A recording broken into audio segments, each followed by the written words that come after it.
Can we have a hand for our guest speaker, Steve Daniel? Mm-hmm.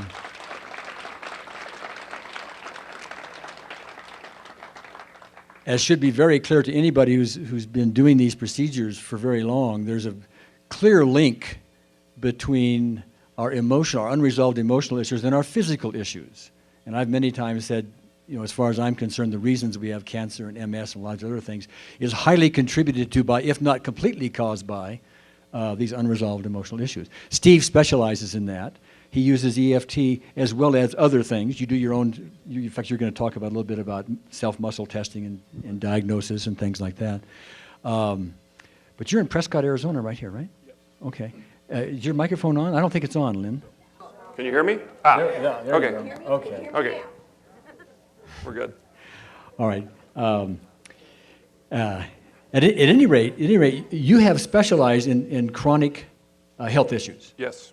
Using the energy techniques. Yes. Okay.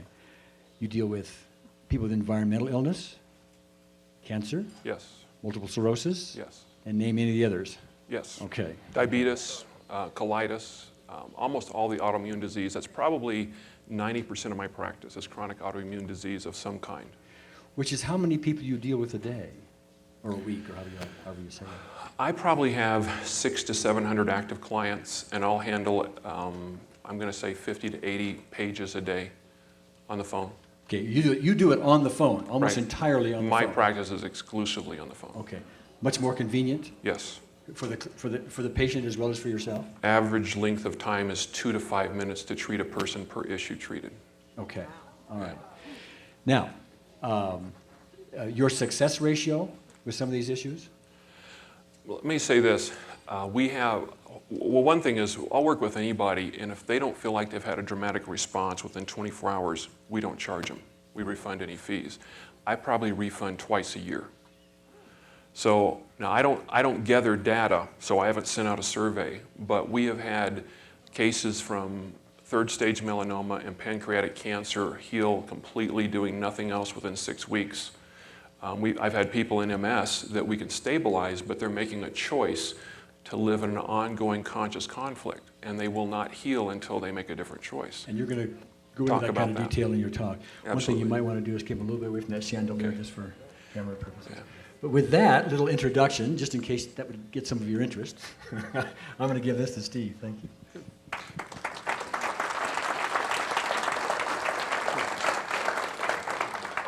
I'm going to kind of see where our needs are in terms of the breaks, in terms of what I focus on and whether we change in midstream and give you more information or do more demo. How many of you know what environmental illness is? Okay. I would like to introduce someone. Beth, would you come up here? Beth is someone that I first met on the phones. 99% of my clients I never meet. Now, I was lucky enough to meet this one, because after she recovered, she became one of my trainees and is probably our top clinician in dealing with environmental illness. We then progressed, and now she's also my fiance, so we've...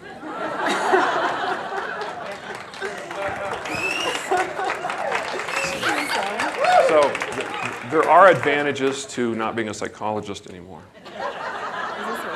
I think it is. Yeah, what I would like for her to just describe what's happened to her, because this is real typical about who we work with and what kind of response you see. Okay, everyone hear me okay? Try it again. There we go. Okay, is that better? Yeah. Okay, great. Hi, quite an introduction there. My name is Beth, and I was introduced to Steve about 2 years ago when I was in the midst of very severe environmental illness.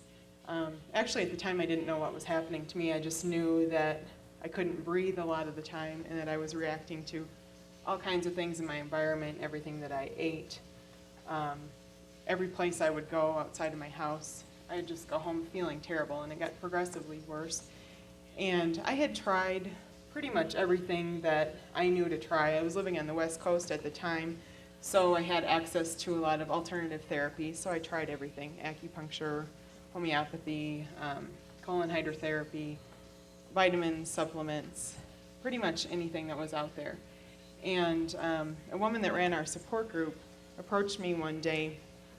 I'm 5'7", and I weighed 85 to 90 pounds then. I was just deteriorating really fast.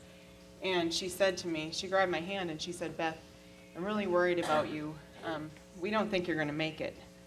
And I have the name of this guy, and if you're open-minded, I'll give you his card.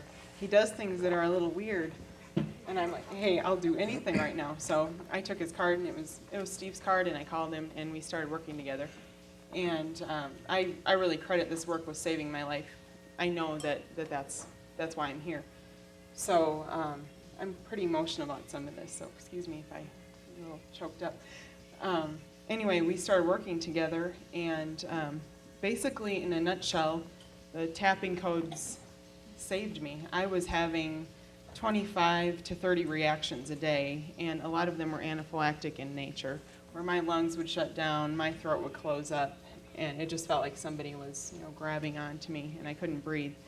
And I would call Steve in the midst of a reaction. Let's say I ate a hamburger, and I was allergic to everything except for 2 foods for like 8 months. Anyway, I would eat something, and I would go into this anaphylactic shock. I'd call Steve, he'd give me a code over the phone, I'd hang up the phone, tap it out, and that was it was gone. So that was my experience, and I used to sit and think, well, okay, this is great, this will get rid of the reactions that I'm having, the acute crises that I was having, but how am I going to heal? I just thought, I'd just keep clearing the reactions, and maybe I'd eventually get better. Well, at that point, we started dealing with some of the deeper emotional things that had been going on for me my whole entire life, that I basically was just kind of shutting down inside of myself and walling off into separate compartments within myself. And we started working on those emotional aspects as they came up.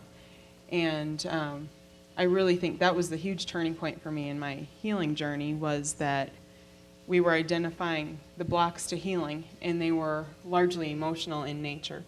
I had a lot of blocking beliefs. One of them, obviously, was that the world was not safe. I didn't think, anyone or anything was safe, and I was reacting to everything. So that was a pretty strong message that my body was giving me. Another one was that, for me, love equaled pain. And that was another thing that we had to release. And there were a lot of layers on all of these issues, but just getting to the point of starting to break through them was just made a huge difference for me in my life. Some of the other things we identified, a lot of blocking traumas that I had that I was, not in touch with, I had no memory of, and they started kind of coming up. And the great thing about this work was that I didn't have to go through the pain of all of the trauma. I didn't have to know details about the memories. Just they would come up. It was age 4, so-and-so was involved. Let's clear it. It was gone. So that was pretty profound. And it saved a lot of pain. So you didn't have to relive the pain. And I know in a lot of different therapies that I've tried and that are out there, that's what you need to do. You have to relive a lot of pain. And I was really glad that I didn't have to go there. I don't think I could have, actually. I know I couldn't have at that point. Any other stress I couldn't have made it through that. That's good. I don't know if anybody would have a question to that. Any questions? I would say her case is a little more extreme in terms of having to use an EpiPen several times a day so she wouldn't die. But this is what I deal with most of the time in my practice. Which means why I had to get other people trained, because for 3 years I was on call 16 hours a day, 7 days a week, and I got calls 16 hours a day, 7 days a week. And it was pretty critical for me that I got somebody else trained so that I don't work 7 days a week, 16 hours a day. Speak over here. Okay, what I heard from Gary was that frequently the encounter with the patient would be of the order of 5 minutes. Is that characteristic of your work with her, or would this normally take a longer period of time, as we EFTs are used to, I think? I think typically an intervention is 2 to 5 minutes per issue treated. If we treated 3 issues, it might take 6 to 15 minutes. And I was calling like 12 times a day. Right. And Yeah, see, that's one of the I nice things had about to- phone work. You to get can't through do it. this with, okay, let's see, I got an appointment next Thursday. I'll just hold this anaphylactic experience, and then I'll get in next Thursday at 3. It's really rough to work with these people. The other thing is EI patients can't go to your office. Right, right. So Yeah. if they can't work over the phone, they can't work with anybody. And this is a really unserviced population, really unserviced. Yeah. I spent a lot of nights just sitting up, having reactions and tapping on myself what I knew to do to get through until I could get through to Steve, and he was up at like 4 in the morning. So, with my oxygen tank and trying to tap through some things. So yeah, it's a very unserved population. And I do have one story. I called her the toga lady because there was an experience where she became so reactive she could only have one bedspread that she could wear. And in Minnesota, if that's the only thing you can have touching you for 2 weeks, it gets cold in January. in January.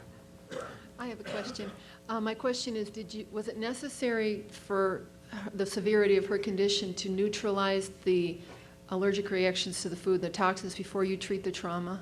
Or could you have done the trauma and then that would have released the toxicity? Let me say this, if somebody calls me an anaphylaxis, I deal with that first. All right, I mean, if But it's that bad, but absolutely, if it's an allergy thing, it just depends on, you have to manage them. If they're dead, it's really hard to get to the traumas. and so what I do is I'll do what I have to do to let them manage the symptoms while we deal with the real work. But I make sure they understand this is not healing, this is symptom Right. management. Right. And I'll tell you this, there were 2 things about her case. It's one of the reasons she healed so quick.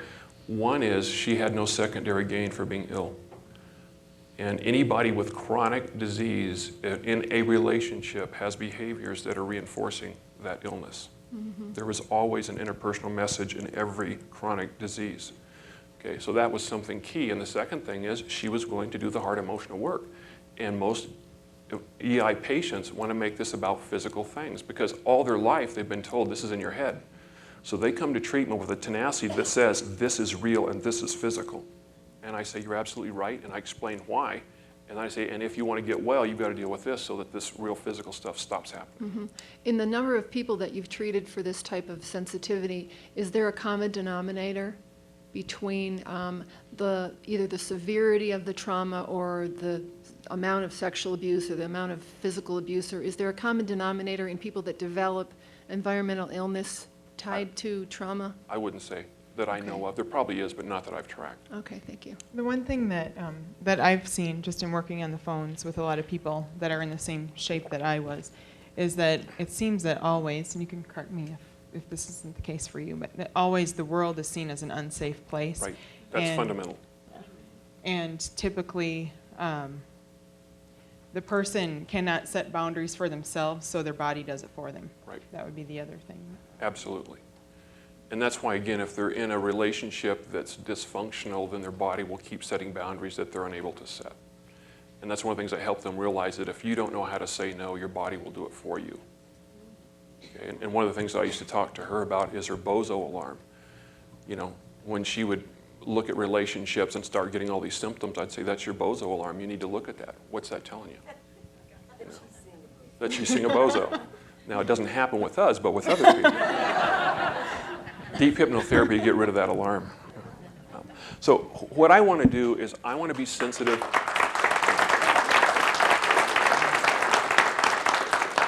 I want to be sensitive to your needs. I've got enough lecture material the last 4 days, but I want to be sensitive. So I'm going to move through a bunch of theory very quickly. The outline is very complete. I'm just going to hit high points, go through that, and then I'm going to see where people want to go if I need to slow down and go something else. I'm going to give you the theory behind the physiology and energy work very quickly because I want to spend most of the time on, okay, now that you know that, what do you do with this? And one of the things that I'm going to come back to over and over again, and I present it, is Bruce Lipton's material out of Stanford. 95% of us are born with DNA that's good. So for 95% of us, our illness is absolutely a manifestation of our beliefs that are tied to specific pictures that are holding up the table legs. And that's true for MS, that's true for diabetes, that it's primarily a perceptual issue. And if you do not change those perceptions, you will not get well. And so traditional medicine and even most alternative therapies, all they do is help people manage symptoms. They do not address the core issues. Okay? So if you don't address the core pictures, the core belief system, then you're going to have trouble with that. Something that I was going to do it later, but I'm going to do this right now. One of the things that's hard with chronic disease is that most of your people have disassociated the SUDS level for the original traumas. So I have something at the end, if I get through it, called parts work that is very effective for that. But one of the things that you don't have to do, but I'm just going to see how many people can pick this up right now. It's a very simple self-testing technique. Take you 5 minutes. It is a learned skill. You can practice it. If you have trouble, we have a video that has 13 ways to self-test. If you can't master one of them, you send the video back. Okay, so that is available. It's called the Truth Technique. You can email me or whatever. But I just want to, what I want you to do is if you were to put your thumb like this, your arms out straight, and I want you to use the same amount of stress, and I want you to watch my thumb. I want to be healthy. That's where it stops. Everybody take their thumb up. Tell me where it stops. Just kind of notice that. Okay, kind of get the sense of that. Now watch this. I want to be sick, and it stops there. How many people have a noticeable difference? Raise your hand if you had a noticeable difference. Okay, that is all you need to be able to improve your intuition 1,000% with this work. Okay, now here's another one. Okay, I want to be healthy. I want to be sick. Everybody see a difference? You're using a lot more pressure in your wrist. Use the same amount of pressure. I can force it both ways. If I stop when I get the same resistance, I want to be healthy, I want to be sick, there's a big difference. I want to do one other one. You see the wrist? I want to be healthy. See how high up it goes? Now, I want to be sick. See how high up it goes? Okay. I want to be healthy. See how high the angle is? Now watch this. I want to be sick. See how the angle stops? There's 11 more ways to do that. If you can do that, I'm sitting here testing my client. Okay, is this a trauma issue? Yes. Is this a physical issue? No. Okay. What age was the trauma? Age 3? Age 4? Okay, it's at age 4. Was dad involved? Yes. Do we need to know more information to heal this? No. Is this field 100% ready? I get a test. No. Is there a blocking belief? Yes. Do I need to identify the belief? Yes. Do you see what I'm doing? And then I'm going to ask, is this field 100% complete? Yes. Do I have 100% of this person's cooperation in healing this now? I get a no. Then I need to address something else before I start the tapping so that I have every dissociated part on the same page, on the same issue with every element of that issue before I start. Now, if you're doing that all with intuition, you're really good. Now, I can actually do it without muscle testing, but I'm really good because I've been doing this for a long time.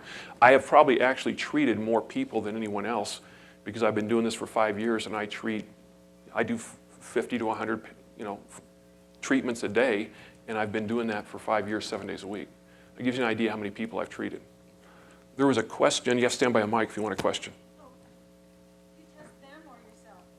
Both, but I'm testing them. If I'm in the room with them, I'm in their field. Okay? So I just want to give you some ideas. I'm going to be throwing out a lot of things that are very different. Example, I'm working with this client. Do they need to tap the EFT code or can they just read it? Oh, they can just read it. Most of the time they can just read it. Okay? Would it help to have them also add the chakras front and back? Yes or no? But do you see how what I want to do is aim that so I know this is the leg that needs to come off next. And then once I get it lined up, my EFT is going to be much more effective because I've taken all the hit and miss out of it. Okay. Now, at least 80% of the people master that in 15 seconds? So it's not a tough skill. If you cannot do that, you probably have a toxin issue that's blocking you, most likely something you're wearing, just to know that. Okay. Or you're heavily dehydrated.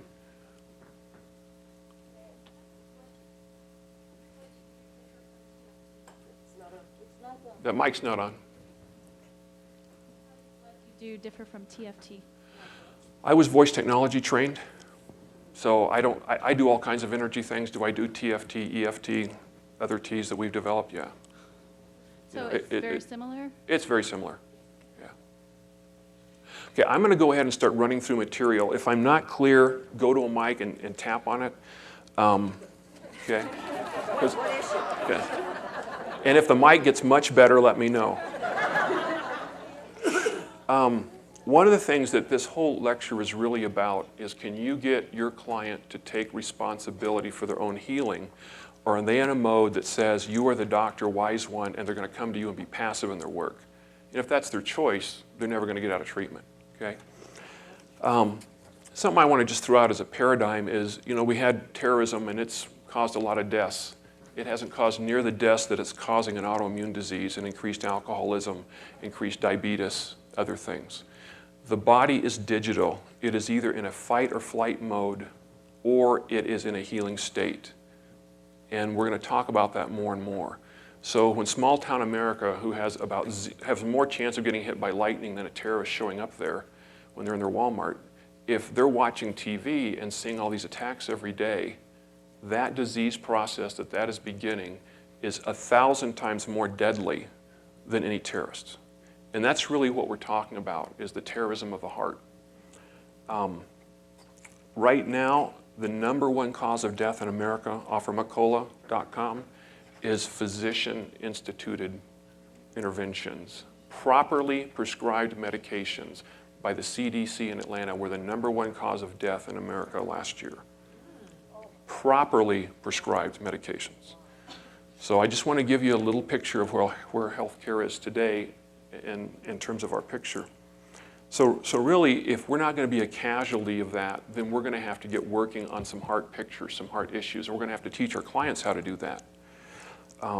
Something was pretty fascinating when we started looking at this is every prominent physicist, and if you think about science, okay, the core science is mathematics, and then physics is above that.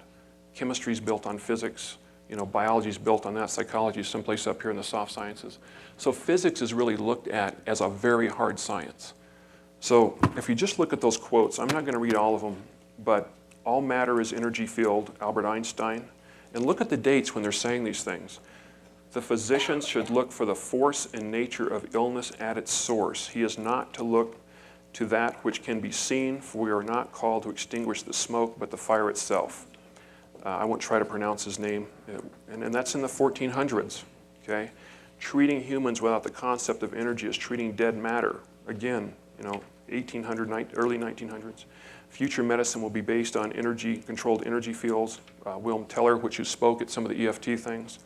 The energy field starts it all. Here's one I love. The idea of the microbe as a primary cause of disease is the greatest scientific silliness of the age. Okay? What you're saying is all of those organisms are opportunistic. They're always there. The question is, what have you clicked into here that has dropped your immune function to where they get a grip on you? It's the same issue with cancer. And we have renegade cells all the time. What are you doing, and we'll get into this more, where you are changing the DNA coding in your body to elicit disease cells being formed? And that's what we're addressing. And I'm going to skip the rest of those. It's interesting. I have a 4-year postdoctoral training in psychopharmacology, and that's been very helpful. It lets me know that I would never prescribe medication no matter what they do. Even though I have the training, I'd have to be a psychologist again to do that. So, and I could tell you some interesting case studies, but I won't go there. But 2 years ago, they presented the latest research on antidepressant medication. How many research studies do you think we have that show clinical effectiveness in antidepressants for kids or adolescents? 0. There is no study in existence that shows that antidepressants are more effective in children or adolescents than placebo.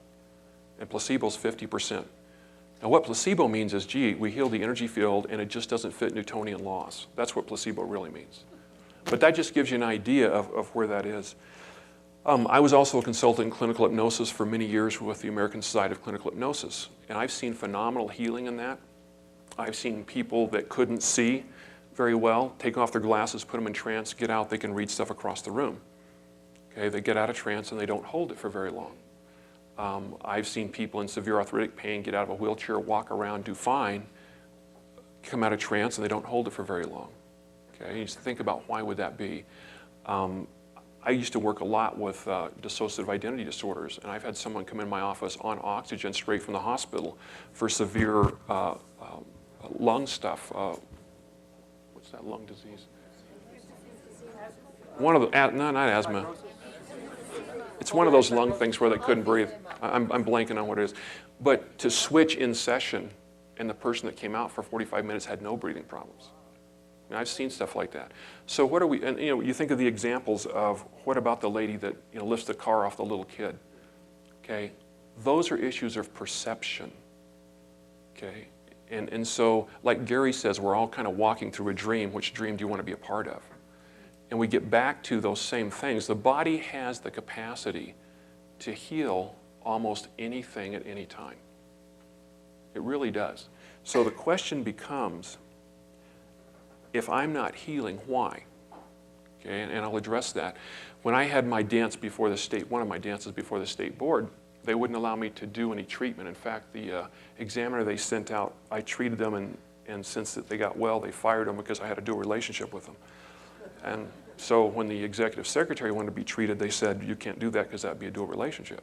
So I presented a research study, and I had 415 people that I treated over the phone, 6-month follow-up, average length of time on the phone, 7 minutes, 98% success rate.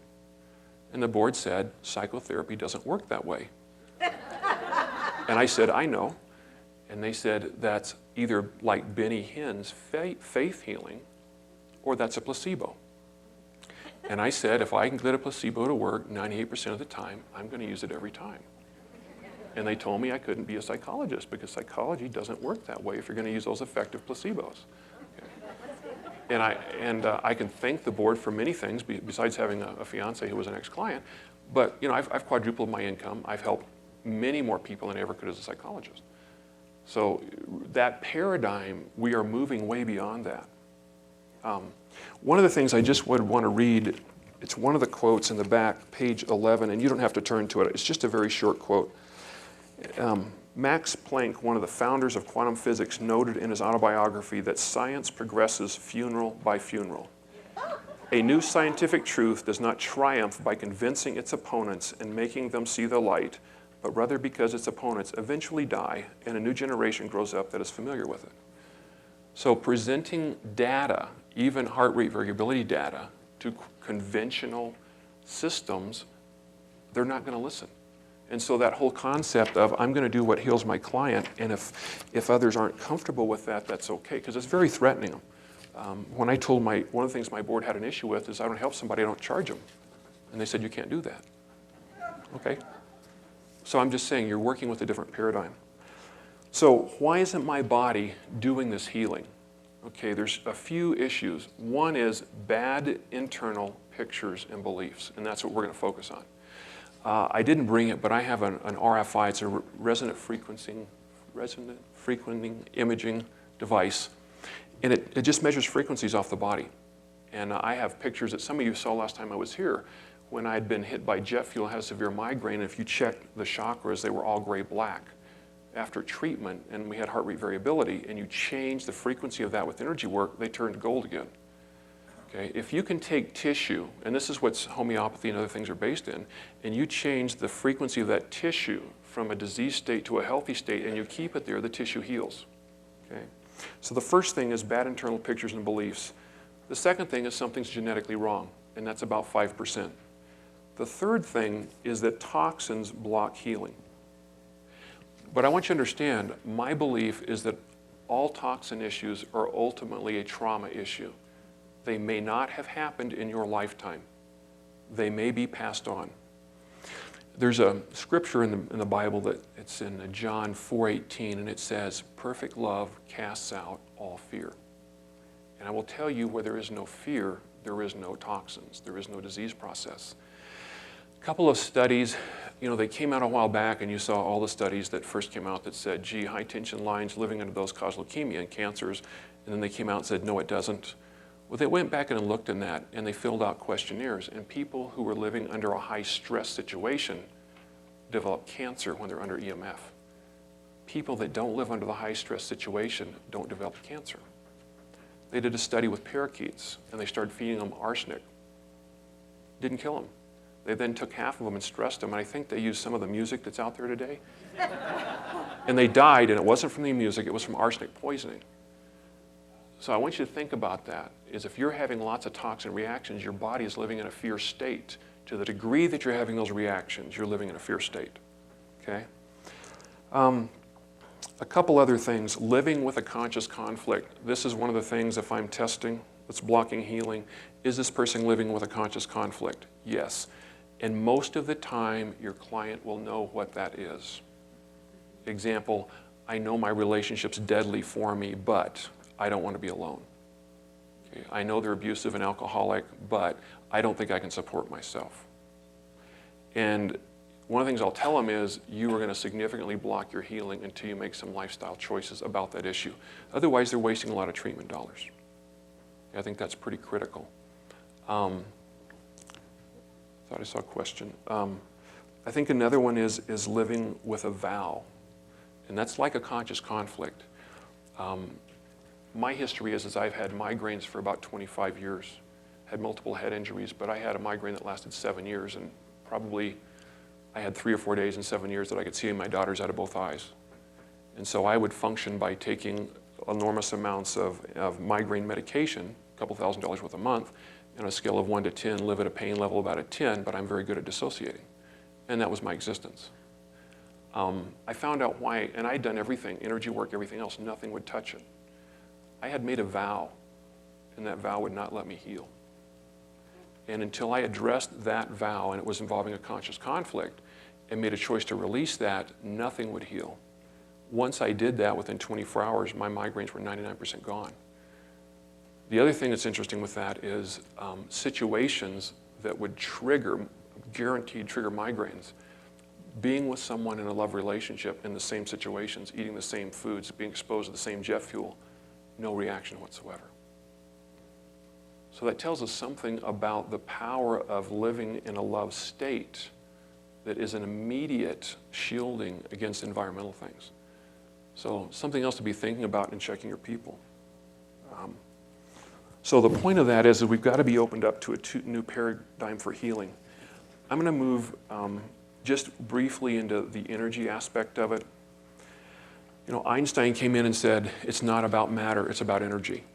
At its core level, it's not about matter. Think about this for an example. Let's say that we know someone named Fred who's going to develop cancer in 2 months. And so we go in and we start every day using an MRI, which is scanning the body for unhealthy frequencies. That's all it's doing. And for 2 months, there's no cancer there. Nothing's there. Well, the date comes and all of a sudden we get cancer. Where did it come from? It didn't come from anything physical, because we've been scanning everything physical every day for 2 months. Now we can go into theories. We can say, well, a virus is involved. But yeah, well, the virus has been there for years. Why did the virus become active now? It was something unseen that caused the cancer. And something unseen was energy. It was something up here. Okay? Traditional medicine uses a whole lot of frequency scanners, MRIs, CAT scans. They just don't treat with it. Some of you may be familiar with this heart math study. And that's where and this is very profound, they took some volunteers, they do a scraping of the inside of the mouth. They set the Petri dish across the room, and they put some probes in it, and then they have the person think about the worst memory of their life. And under microscope, they watch the DNA being damaged at that moment. They then have them think about the happiest moment of their life, and they watch the DNA start to heal. Now, does that kind of underscore what we're talking about? Okay. So if you're living in a world that says it's not safe because I hate myself, do you think you're going to get disease tissue? Okay. And actually, one of the things that Bruce Lipton says is that a lot of people, their cells heal better in a Petri dish outside of their body than in their body. No, and he validates that with clinical data. Yeah. There was a question back here, if it's on. Actually, it's a comment, if I may. Back in 1990, I was in a bad relationship. I wasn't happy with my life, had a lot of problems, and I started getting ill. They could not diagnose anything. They did CAT scans, MRIs, etc. I started developing more and more symptoms, chronic fatigue, the whole thing. In 96, my throat started to swell. They didn't diagnose, they did another MRI, and suddenly I had 3 huge masses on my thyroid, my thymus, and my pericardium. They did 3 what they call fine needle aspirations, all diagnosed cancer. I was given 2 weeks between that and my surgery. And my question in those 2 weeks, what do I do? I was told certain things to do. When I say told, I mean, Sure. I went to surgery, they removed it all, and it was all benign. And they wanted to, then both surgeons demanded reviews from the pathology lab because it couldn't be. And I know what I did. I called everyone that had ever had any part in my life, good or bad, and loved them. Told them I loved them, forgave me. And I had a new grandchild, and I was told to go every afternoon and lay her right there. She was 2 weeks old when I was diagnosed. And that's all I did. And the cancer was gone. But so you get back to perfect love casts out all fear. So what are the issues that are blocking perfect love in my life? And absolutely unforgiveness is key. Let me go through this real quick. If we go back if we change the pictures that we've got, we're going to change the DNA. And we're going to talk about ways to do that. One other thing, just real briefly, thinking about this is if you take a pill, that medication moves at the rate of 1 centimeter per second. And if you know anything about pharmacology, it degrades and loses power every step. Energy moves, light moves 186,000 miles per second. And homeopathy, as an example, becomes more powerful with the dilution, okay? Actually, energy is instantaneous. I work with people long distance over the phone. I can tell you that 98% of the time when my pager goes off, I know who it is before I look at it. Okay? Why? Because I've got a heart connection with them. So let me go into Bruce Lipton's stuff real quick. And this is the stuff I want to kind of move through. First thing is, and I'm not going to go through all this, but in traditional Newtonian medicine, they believe that the cells, the nucleus of the cell, is the brain of the cell. Okay? Well, one of the things that he showed is if you go in and you remove the nucleus, the cell still lives for 3 or 4 months. It still does all of its own stuff. The only thing it does, it doesn't reproduce. Now, most of these people that came up with this were males for some reason. Not that I'm going to suggest anything, but basically the nucleus is the gonads of the cell, and males tend to have a confusion there about where the brain is. Okay? So the point I want to make is what he found out is it is the skin of the cell wall, that actually is the brain of the cell. And it, by signals from the environment, that skin, now in our case, what is the analogy? It's our skin, our perceptions, okay? Our eyes. It's the messages from the environment that send a signal that then pull up the sleeve, the protein sleeve really on the nucleus and say, okay, what's written here? What do I need right now? Okay? And then that determines what is produced in that cell. I've got it later on. Actually, it's coming up pretty quick, so I'll go ahead and say it. There was a John Carnes study in 1988 on lactose. They had some bacteria that could not digest lactose. So they put them in a petri dish with nothing in there to eat but lactose. They thought they would die. They didn't do much for a while, and basically they went back in, pulled up their sleeves and said, does anybody in there know how to digest lactose? It said yes. They changed the DNA in the cell and they started thriving on lactose. Okay? That's at a cellular level. So we're going to talk more and more about that. But what I want to read is a quote. When a gene product is needed, a signal from its environment, not an emergent property of the gene itself, activates expression of that gene. Okay? I don't know if you understand how profound that is. 50% of a child's intelligence is the perceptions in the birth parents prior to their birth. Bruce has a great slide of 2 genetically identical mice. One was raised in a normal environment, the other one was raised in a high-stress environment. And we're going to talk more about the physiology of this, but when you're under stress, what it does is it reduces the blood supply to the front of brain, okay? Because if you're running from the tiger, I don't need to do calculus, I just need to get out of there, okay? It increases blood flow to the back of the brain. It shunts all the blood flow to the large muscles so I can get out of there, okay? So they show the embryos of these mice. And the one that was raised in a high-stress environment with an athlete, he had this little tiny forebrain, this huge body, because the message he was getting before he was born is you better come out fighting and running if you're going to survive. Well, what does that mean about inner-city kids that are raised in an emotionally toxic environment? And the mother is unconsciously selecting for a child who comes out fighting or running. And what is that doing? We are dumbing down America. Every generation, we're dumbing them down by the messages we're getting. The other thing that was pretty fascinating is you guys all know about the Human Genome Project, okay, where they were going to map the human genome, and they knew we were going to get at least 100,000 genes because traditional science says our complexity comes from evolution. Okay, so we've got to have all these genes. Well, they came out with 34,000 genes.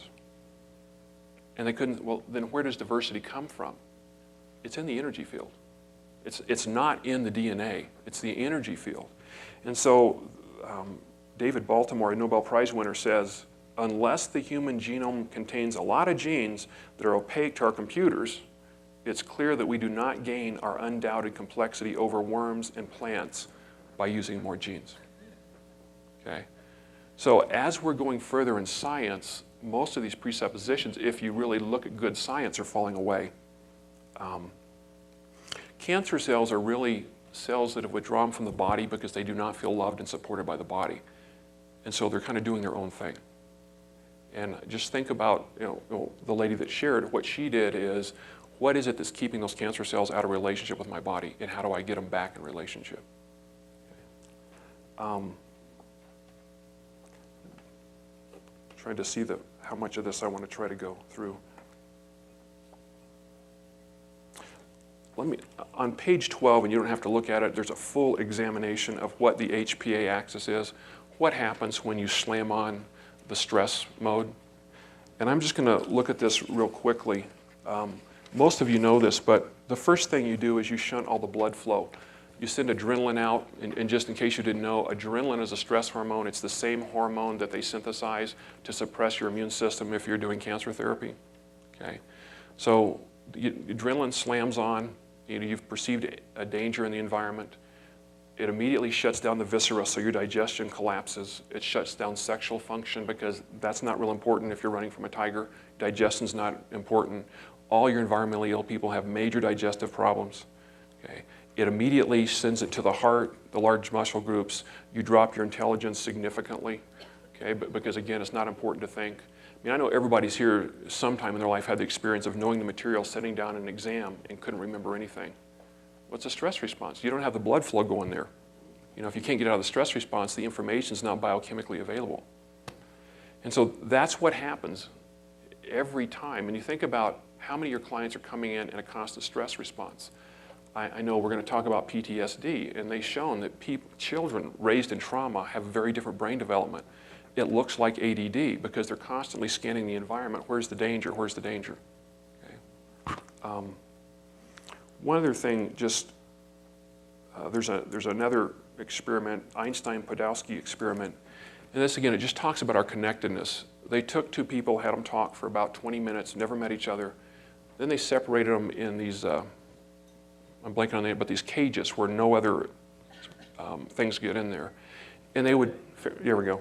They would then stress one of them's eyes with a light, and that causes a real strong neurological reaction that they would measure in the other person. Okay. So once they connected, those physiological responses were connected. They separated them by 50 miles, by 1,000 miles, the same thing. Okay. So if you're connected to someone with love or hate, then you're active in that process one way or the other. Okay. One of the things that I've done a lot with muscle testing, and I just didn't think to do it here, is write on a piece of paper, put it in an envelope, words like love, hate, and just have somebody hold that, they don't know what's in it, and muscle test them, and you'll see the arm collapse on the hate statement. The energy coming off those words. Okay? So the world has everything in it. You only see what you're trained to see. Okay? You are what you are based on specific pictures and beliefs of the heart. You think what you think based on specific pictures and beliefs of the heart. Your body and healing is where it is based on specific pictures and beliefs of the heart. I want you to think about the metaphor of the table, and if you shift aspects, if I want one of these tables to collapse, if I take one leg out completely, it collapses the fastest. If I'm taking what's the highest suds level, then I'm going around and taking an 1/8 of an inch off of each leg, and then I take an 1/8 inch off the other one. And it takes an awful lot of time to get those tables to collapse that way.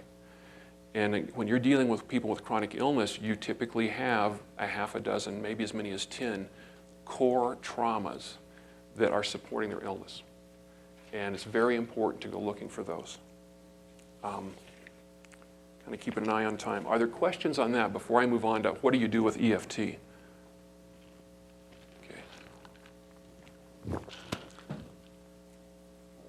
I'm going to talk about a resonating memory protocol. It's similar to Gary's movie, but something we use.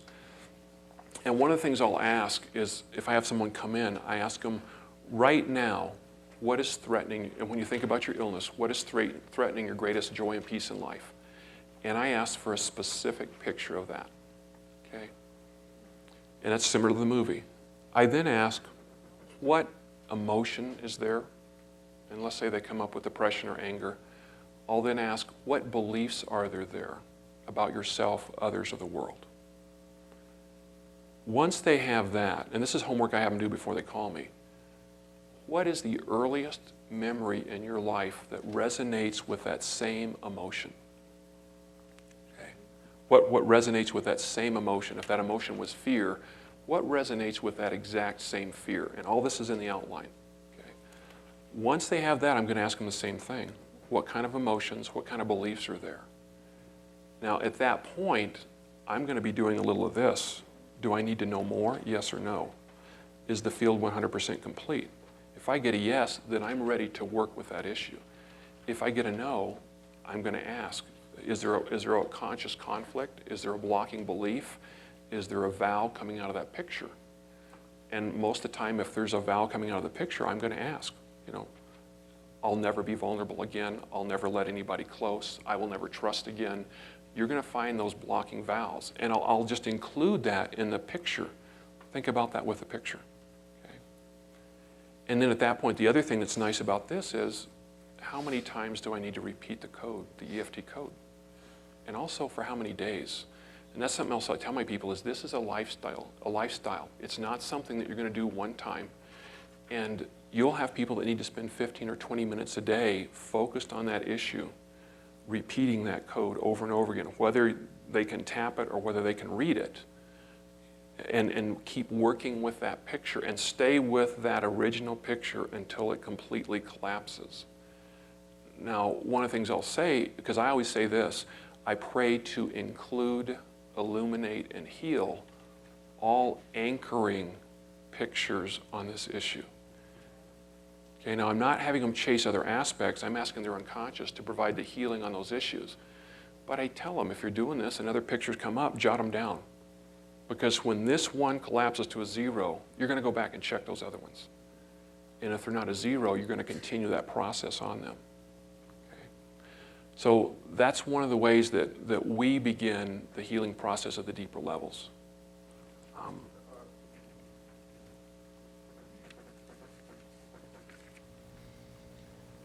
That first question, is the first question, what is currently threatening my peace and joy in life? Yes.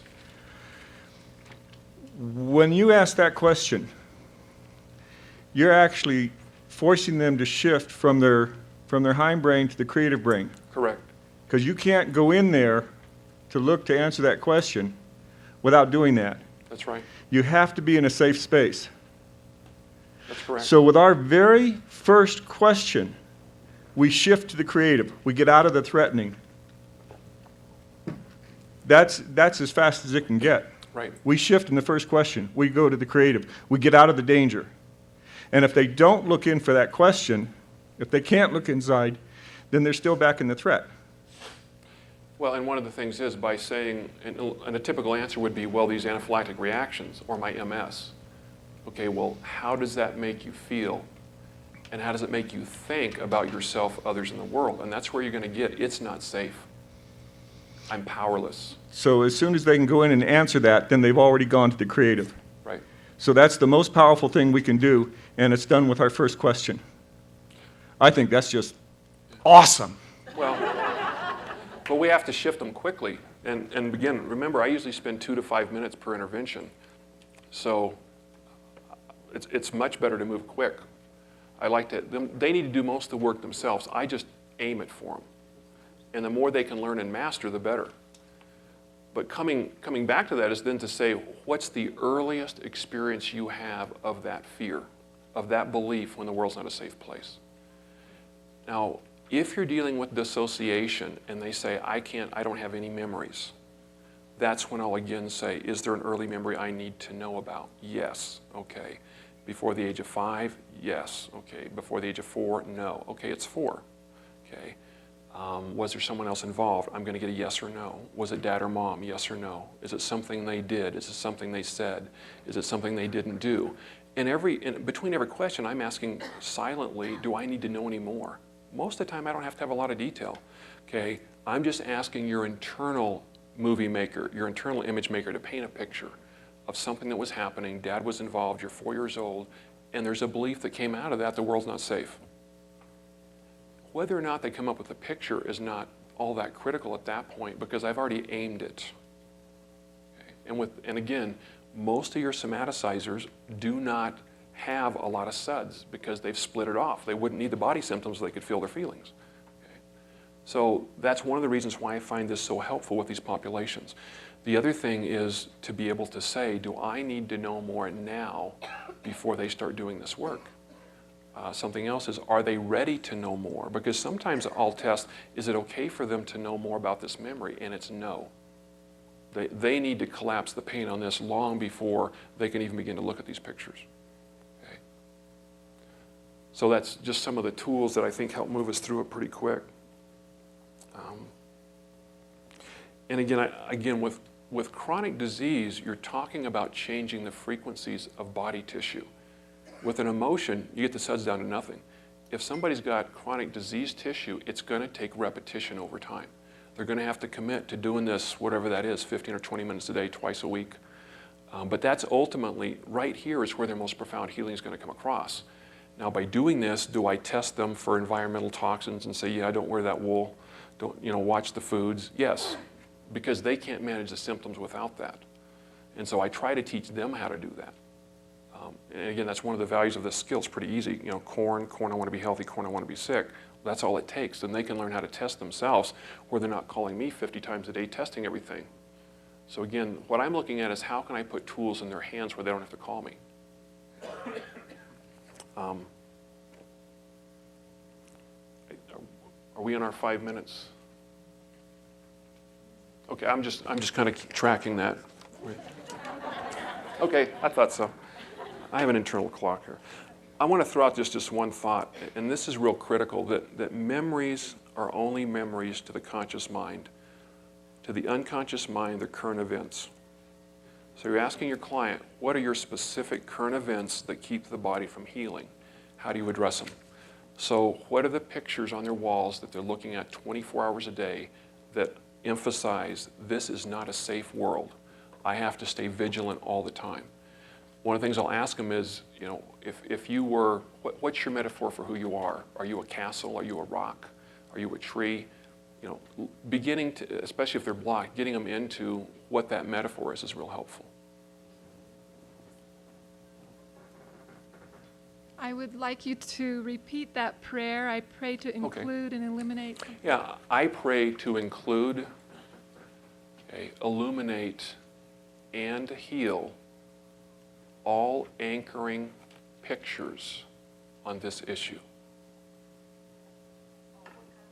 Anchoring, like a boat, it anchors. In other words, what are the pictures on the wall that are anchoring in this issue not healing? Okay, yeah. I pray to include, illuminate, and heal all anchoring pictures on this issue. And I can tell you without the codes, there's no way they can look at these pictures. There's no way they can process them. And if they're going to do it in traditional therapy, they're going to be in every day for the rest of their life. They've got too many there. And so you're giving them a way to collapse that on their own when they're not with you and stuff comes up. Like Beth, they work on it all night long. Now they may need help finding all the aspects, and that's where you're. So you ask them to pray? You ask them to Yes. pray? Yeah. Right. Go to the mic and ask that question. So that means that you ask the client to pray for themselves every day or so many times a day? Absolutely. Thanks. I will say that for most of my clients, if they don't develop a spiritual connection, they're pretty limited in their ability to heal because the forgiveness is just not there. And I know for Beth, that was a real critical part in her healing is reattaching to God's spirit in terms of her own healing. Again, one of the things that I'm going to ask you guys to think about on the breaks is, do you want more demo, more lecture, more how to apply stuff? And let me know when you get back. And it's at 2:54 on my clock, and we're going to go for 15 minutes. I'm going to have you share one thing real quick. I have been working with muscle testing for probably 5 or 6 years with no success. And just watching Steve do it, trying it, I found it, I can do it. Right. It's simple. It's just, I mean, it was just like a yay. So I just want to, for those of you who think it's hard to do, it isn't. Right. And I can tell you, and I wasn't trying to plug that, but since people have asked, there is a tape, it's $85, that has 13 ways to self-test. If you can't master it, you send the tape back after a month and you get everything but your shipping back. Okay, there's also a set that has some other things, emotional things, clearing sensitivities. You can look at that back there. That's on this form. There is a training set that has a lot more stuff in it that I think we have some blue brochures that describes that, that teaches you a lot about developing different codes. 95% of the time, EFT is all you're going to need, but when sometimes with real complex cases, it helps to have other alternatives, and that's what that would be for. Okay. Can I suggest, rather than doing more tapes, that look to go into CDs, because like people outside the United States can't use your tapes. Okay. That way, in like the CDs are cheaper and smaller and lighter and like that. And we may do that. You know, this was our first project, and you learn a lot when you do things. Okay. A lot.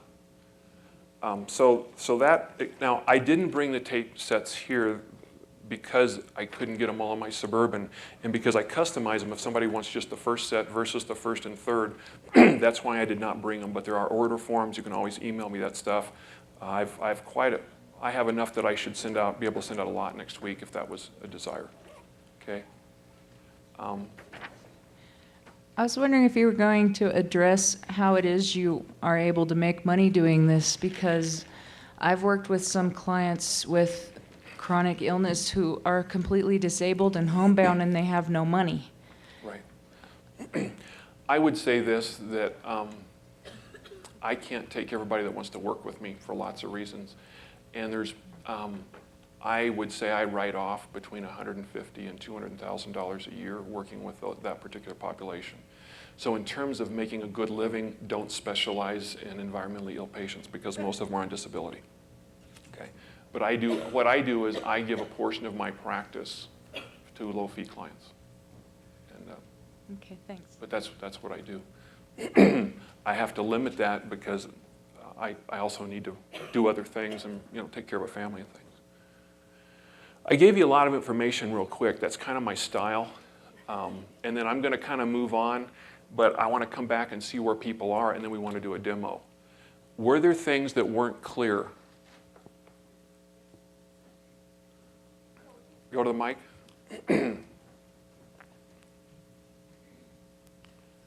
You talked about codes. I had no idea what you're talking about. That's just shorthand. When you start tapping, this is a code. This is the EFT code. So when you say EFT, I just use the word code. In other words, this is a healing code for the body. It contains a language. You're tapping in a healing language to the body when you go, crown of the head, eyebrow, eye, outside of the eye, under the nose. That's what it is. It's just a language that I've gotten used to using. Yeah, I was just looking at your tapes and stuff, and you've got a whole sheet in there about things to avoid, and so forth. Is that just sort of like to get them through the treatment, and then once they're through the treatment, they don't have to take all those precautions of avoiding the allergens and stuff? Oh, okay. When we're dealing with autoimmune people, it really depends on where they're healing. If somebody calls me up, the first thing I'm going to do is say, give me a list of everything you eat, everything you wear, all your personal care products, and everything your partner wears. Because for now, we're going to take that stress off the body until we can get you in a healing response. Because I don't want to, otherwise what you're doing is I'm pouring water in a bucket that's got all these holes in the bottom. Let's plug the holes. Because if I'm doing 25 phone calls a day dealing with crisis response because of their laundry soap, so I will absolutely use this and test them and clean up their environment and clean up their diet first. Now, do they have to stay on that long term? No. Beth has very few things. For a while, if somebody came within 6 feet wearing wool, now in Minnesota, she would go into anaphylaxis. Now she can wear wool. but she had to avoid it for a while. Right. And so it's very common with those people to clean up their environment, say you're going to have to avoid these things to give your body time to heal. Someone else asked me about yeast. Do I often find candida? Yes. Do we work with that? Yes. Do I also use nutritional things that help them with that? Yes. So it's not, you know, it's a very complex issue and you have to help manage aspects of it. What I shared is where the deepest healing comes from. Right. But you absolutely have to help manage it. Thank you. Beth said she would call you and you would give her a code. So it's not always EFT. Sometimes you're doing a specific algorithm that we don't know about. Right. I was originally trained in voice technology, and so I use lots of things. Because for me it's visual and instant, when I look at you, I get the code you need right now, just like that. And so that's actually the easiest thing for me to give you. And would that code work in many situations? You're looking at me thinking of a code. You could give that to me and that would be my magic code? It would probably be specific to the issue you're working on at that moment. Now, might you reuse that for other things? Yes. But example, let's say that you got hit by diesel and I gave you a code that cleared you on diesel. Now, probably if you can get to the core trauma on that, you could use EFT and collapse that trauma. But if you're in anaphylaxis at the moment, it would be faster for me to give you a code that knocks you out of the anaphylactic at that moment. Now, that code may work for perfume, but it may not. It just depends on how the body's going to respond to that. It may take a different one. So the codes don't necessarily involve all the reframing and talking. It might just be tapping 2 or 3 spots. And this is something you're going to demonstrate today? I'm going to stay with demonstrating EFT today because that's what this is for, and that's what you guys know how to do. So I'm going to teach you how to apply that. Doing everything else that I do would take weeks, being honest. It's not something I can do in a single 3-hour block. But what I want you to understand is you have the tool to go at the core issue, and if you can do this, you can help them manage their environment. You don't really need a lot of other tools. It's just that since I came from another place, they're automatic for me. Yeah, are we ready to go on? Yeah. Okay, let me see where I was.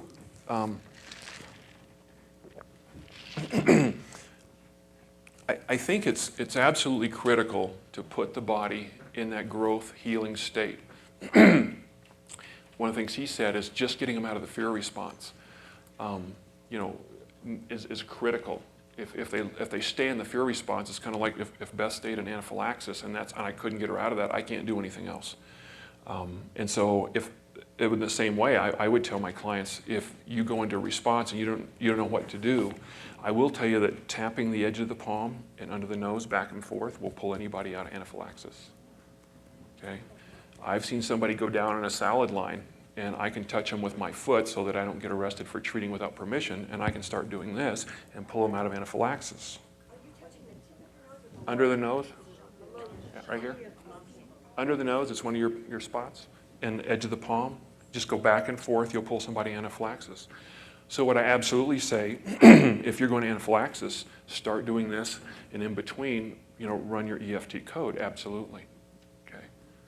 Because I want to give them all the tools, because I don't really like those 2 o'clock calls, because I don't get them anyway. I turn it off and I go to bed. So I'm just saying, I want to give them all the tools they can. You have those tools. But you've got to put them in a healing state. And so one of the things you're going to come back to over and over again is, what are those beliefs? What are the specific pictures? And that's what we're going to talk about right now. One of the things that I would encourage you to do in testing people, and this is just going to be a little different because I'm a little different. If you put your hands like in the praying position, take your index fingers and touch them to the inside corner of your eyebrows. One of the things I'll have people do on an issue is, in that position, read the EFT code instead of tapping it while they're focusing on an issue. A lot of times that'll just collapse it quicker. So you can try different things. Is that going to make it quicker for them? Is it going to make it more powerful? It tends, because you're connecting a whole lot of energy circuits, it tends to pull the body out of a fear response very quickly. Could you demonstrate that? Okay, yeah. Hands are in the prayer position. Okay. Index fingers are on the inside corner of the eyebrows. You know your eyebrow spot that you tap? Okay. I will tell you that if they were having an inhalant reaction, I would probably use the middle finger instead. A what reaction? Inhalant, perfume and inhalant. I would hold it. I would just hold this while they're repeating the EFT sequence in their mind. while they're repeating the sequence. This will pull them into a state. And one of the things I find for most people is if you've tapped this a few times, your body will reactivate it by just reading it. Okay? And that's nice for people in public that don't want to be tapping, but they know they can just read the code internally. I have very few people that I work with that ever tap because they can just read the codes. Okay? So that's just another helpful tool. We've talked about this, and when I talk about a field, I'm talking about the thought field we're addressing. So if I say, what is the specific picture to this issue? And do I need to know more? Yes or no? Is this field 100% complete? Yes or no? And for me personally, before I say, go with the code, and that's my word for EFT, I'm going to say, I want to get a yes. I have 100% cooperation, and I'm ready to heal this now. And then I have 100% of this field so that it's a complete picture. I have all the aspects on this picture to heal right now. And I get a much more complete response that way. That's the value of this. And again, if you guys have worked much with chronic illness, most of the time they don't connect into an emotional layer. It's very hard to use SUDS as a response to say, are they better? And then I can go, is this field 100% complete? Is the healing 100% complete? Yes, now let's go to the next one. And that's what I try to teach them how to do that so that they know it's 100% complete. They can start working on that next picture that came up. Okay?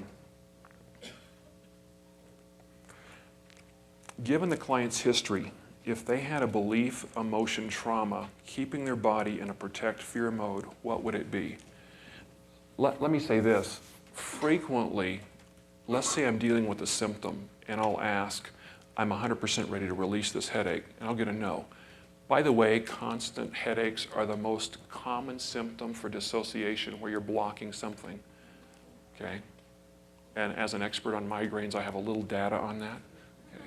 But I'm just saying constant unremitting headaches are almost always a trauma-based issue, almost exclusively. Okay? So you begin looking at that, and I would be saying, okay, am I 100% ready to release this headache? And I would get a no. Okay, is there a blocking trauma? Is there a blocking belief? Is there a blocking emotion? Now, typically under that, okay, am I ready to release this emotion? I often get a no. Am I ready to release this belief? I'll get a no. Am I ready to release the trauma? I'll get a yes. A lot of times I've got to go to, again, that specific picture, that specific trauma, and then I can ask, can I include the belief? Can I include the emotion? Can I include the symptoms? Sometimes not. But by addressing the trauma first, you almost always have to collapse the trauma, the specific trauma, before the body's going to release the symptom. The body's saying, hey, I want some attention, and I'm going to get it one way or the other.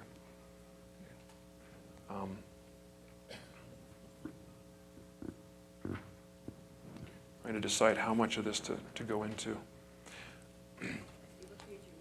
I'm on page 6, major points to remember about using EFT to change heart pictures. And I'm about page 8. Number 8, sorry about that. Most of you have done quite a bit of metaphor work, okay? And I would say that the metaphor is always an expression of who they are in the world. And their symptom is always an expression of who they are in the world. And looking at it from that level and saying, you know, if this symptom were to go away tomorrow, what would be different in your life? Okay, that's real important. You know, what is this holding in place? How would your relationship change if this were gone tomorrow? I've had a lot of people say, I can't get well and stay in my relationship or stay in my job. I mean, that's real common. They're living in a conscious conflict. Something else I want you to think of is that every symptom, and this is critical to know, at every chronic symptom, from some perspective, establishes a position of safety in the world. Establishes a position of safety in the world. At some level, that chronic symptom is saying, I would rather do this than do or know about this.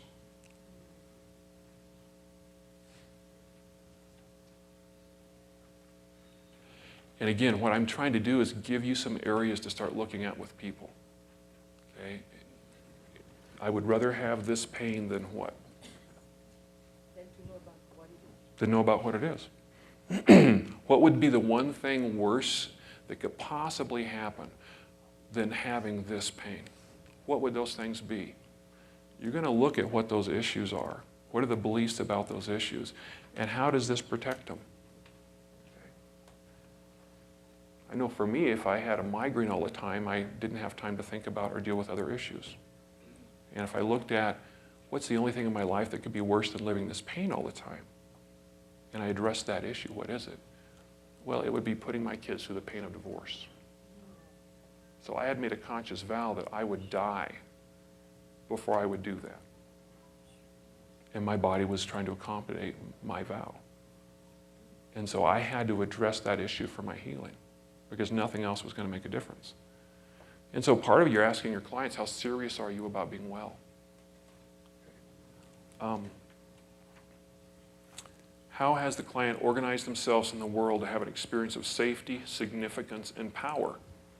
Tell you what, a lot of people are married. That is their identity. Okay, I have MS, and because I have MS, people will now. Okay, I have environmental illness, and I've seen a lot of couples, and well, let me just tell the story. A neurologist that, when I used to work at Flagstaff, used to send me all the tough cases, sent me a lady with MS that had it for 6 years, had all the symptoms, was on medication, and he said, I don't think she's got MS. And they came in, and her husband was an engineer, and he doted on her hand and foot. He just was there with bated breath. And being that my ex's family is all engineers, and I'd never seen that behavior in an engineer, I didn't think it went with the personality. And so when he walked out of the room, I said, I'm just blown away by how attentive and loving he is. I'm just amazed. And she goes, well, he wasn't always that way. And I said, when did that change? And she said, when I got MS. I asked her if she's willing to give that up. And she was symptom-free in 6 months. And this is before I was even doing tapping, okay, doing any of the tap energy work. But it was very clear this gave her a position of significance. She can get her needs met. Illness, look at that. Here's another issue, key issue. I can't tell you how many people I've worked with, how many women, that if they were sick, they were not molested. So being sick was being safe. How many ones that the only time they got love was when they were sick? I'll tell you, a lot of clients I've had doing parts work, dissociation, who release virus after bacteria after bacteria. They're constantly sick, and they have internal parts that just hold those, and whenever they're triggered in the environment, they release a bacteria or virus and they get sick. And I can tell you, you'll test them, they'll have active live virus, they'll have active symptoms. You ask if that part's 100% ready to release the trauma. You treat them, you test after it, their symptoms are gone in an hour, the virus is 100% dead. The body has that capacity. I do that all the time. Okay? All the time. If somebody's got a virus or bacteria and you're treating the underlying issue, is this new or is this something the body's releasing? If it's releasing, ask if you have cooperation to clear the trauma that that's related to. Okay? And I know this is a real different paradigm we're talking about, real different.